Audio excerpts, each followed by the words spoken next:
جب be be Fatima الزہرا سلام اللہ علیہا کا وقت آخر آیا تو آپ امام علی، امام حسن و حسین سے وصیت کرنے کے بعد فرمانے لگی، میری بیٹی زینب کہاں ہے؟ آپ کی عمر اس وقت تقریباً 3-3.5 سال کی تھی۔ تو یوں چھوٹی سی بی بی زینب سلام اللہ علیہا اپنی ماں بی بی فاطمہ کے حجرے تک آ پہنچی۔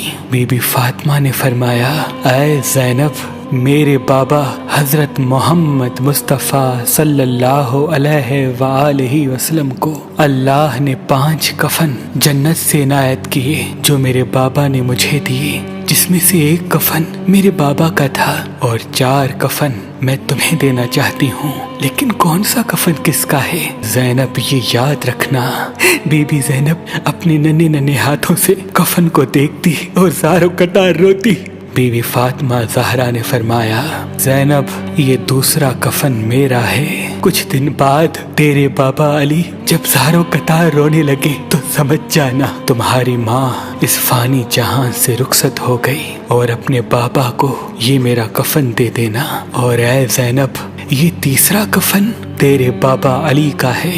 جب 21 رمضان کو تمہارے بابا علی شہادت کا جام پی لیں تو اپنے بھائی حسن کو یہ کفن دینا اور کہنا کہ اللہ نے جنت سے یہ بھیجا ہے۔ اور یہ چوتھا کفن تیرے بھائی حسن کا ہے۔ جب میرے لال حسن کو زہر ملے تو حسین کو یہ کفن دینا اور کہنا کہ اللہ نے حسن کے لیے جنت سے یہ کفن بھیجا ہے۔ پھر بی بی فاطمہ زہرا رونے لگی اور فرمانے لگی، اے زینب، یہ 5واں کفن بھی تیرے بھائی حسن کا ہے، کیونکہ جب حسن کا جنازہ گھر سے باہر نکلے گا تو تیرے نانا کی امت اس پہ تیر برسائے گی، اور یوں میرے لال حسن کا جنازہ خون میں رنگین ہو جائے گا اور گھر میں واپس آئے گا۔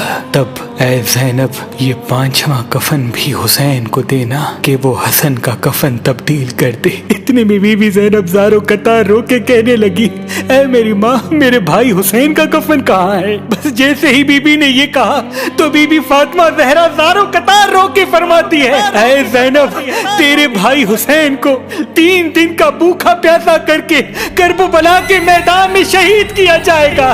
اس کی لاش پہ گھوڑے دوڑائے جائیں گے، اس کو بے گور و کفن زمین کربلا پہ بکھیرا جائے گا۔